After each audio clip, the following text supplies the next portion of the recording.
Good evening. Thank you very much. The topic that it's under the title of the indigenous attempts to reshape the MENA region, I do think for any kinds of the attempts and the projects, we have to ask ourselves three important questions. First of all, where we are, where we want to be, and how to reach there. If any project is not going to answer these three questions, it's not going to be a comprehensive plan for reaching to that area. And in answering the question of where we are, we have to be honest with the realities and to deal with the facts on the grounds as they are, not as what we should or to filter them through our ideologicals or any kinds of the other filters that we have. Ladies and gentlemen, where we are right now, the area of the MENA regions, what's called the Greater Middle East or the Middle East, let's face it, it's the most failed region in the world. The highest numbers of the conflicts in the world are in this region areas. Where are the civil wars, the longest civil wars, the bloody of the areas, the number of the IDPs, the number of the refugees, the level of all of MENA regions. Me and Mr. Khashoggi, we were in Oman a few weeks ago, and Mr. Usmasur also. All of the MENA region countries, they export less than Switzerland in the world. All of MENA region. All of MENA region, they constitute only 4.6% of the GDP in the world. Germany alone constitutes only 6.4% of the GDPs in the world. So this is collectively a failed region in the world, and we have to face it. It's okay to deal with the causes, the root causes, but this is where we are and where we want to be and how to reach there. So from the Kurdish perspective, the Sykes-Picot era is over, and one of the signs of that is over. I am a Kurd now among these gentlemen that they are representing the great countries of the Sykes-Picot area. So this is a sign that the Kurds are part of the play, part of the game right now, and this is a sign also for the non-state actors, the positive non-state actors, that they are part of the game, and for any kinds of the indigenous plans, they should be part of the game and part of the projects that we are. When we say the Sykes-Picot is over, look at Iraq and Syria. It's sad to say, but Iraq and Syria as a state, they are gone. This is the reality on the ground. Look at the intra-Shiite rivalry right now in Iraq. Look at this. Where are the Sunni leaders? Who is representing Sunni in Iraq? Daesh are saying we are the best representative of Sunnis in Iraq. We want that the Sunnis should take the lead for liberating Mosul, but who are the Sunnis? Please help us to identify them. Who will lead the post-ISIS Mosul, for example, to lead the Sunni areas in response for what the Shiite militias, the Hashd al-Sha'bi, are doing in the other area? Syria and Iraq as a state, they are gone. Instead of being a functioning state, they are the theater for the proxy wars of the regional and the international players that they are working on these areas. So in order to reshape this disordered area that we are in it, we have to deal any possible project, it has to deal with three macro issues in the Middle East. First, the Kurdish issue in the Middle East, the Palestinian issue in the Middle East, and the democracy and the good governance in the Middle East.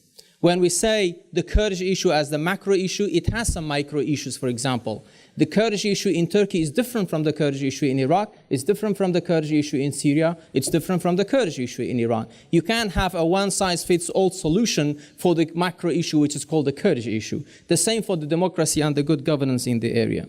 Now, look at the alliances and the restructurings of the alliances. Who can give us a clear-cut alliances structure in the Middle East right now? If you talk about the Shiite alliances, there are intra-Shiite rivalries. If you talk about Sunni alliances in the area, it's very clear that we don't have that clear-cut Sunni alliances. If you talk about international alliances, we don't have that clear alliances that we have. Instead of that, we are in the region right now, we have the conflicts of some projects. Let's face it, to be honest with that.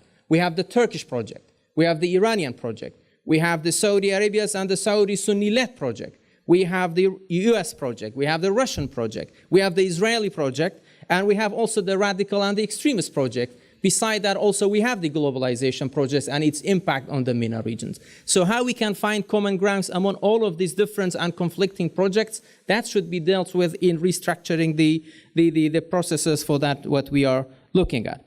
The other issue, ladies and gentlemen, I've heard many times that going back to the Westphalian panacea or going back to the state-centric solutions for restructuring the Middle East, I don't think that's possible, because the question is that who represents these states right now in the Middle East? What are the legitimate powers, and who has the manipulation of the use of power in the states to represent the state-centric solutions or in the structuring of the area that we have?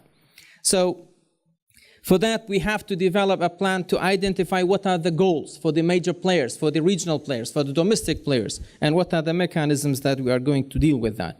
For this, we need a clear regional vision for security, for economic development, and for progress in the area that we are living in it. We can't say that the security development is interrelated with the other economic development, because they affect each other as well. So for this, ladies and gentlemen, we do believe that in reshaping and securing a better future, we have to deal with inclusiveness as the most important ingredients for the people of the areas to feel that they are part of the decision-making system, that they have a share, they have a say in deciding their futures, that they are in it. And what are the indicators for this inclusiveness? Governance is one of them. Power sharing is one of them. Internal tolerance and coexistence is one of them, and all of these components can be used as an indicator for that inclusiveness that we are. The other issue is that, ladies and gentlemen, the integration and the mutual respect. You know, we can't say, okay, we can have a protected, safe, stable areas, but the other areas cannot be dealt with. All is interrelated. What happens in Las Vegas is not going to stay in Las Vegas. What happens in Syria is not going to stay in Syria. What happens in Yemen is not going to stay in Yemen. So that's why we have to work on the stable spaces that we have in the areas. And in order to deal with that, we have to face some challenges.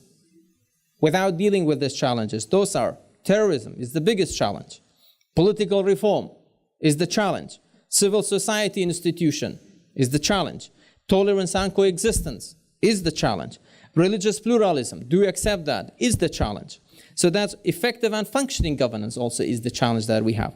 So it's not idealistic to say, okay, we can have a mega project for reshaping all of that. Maybe some people will say that it's impossible.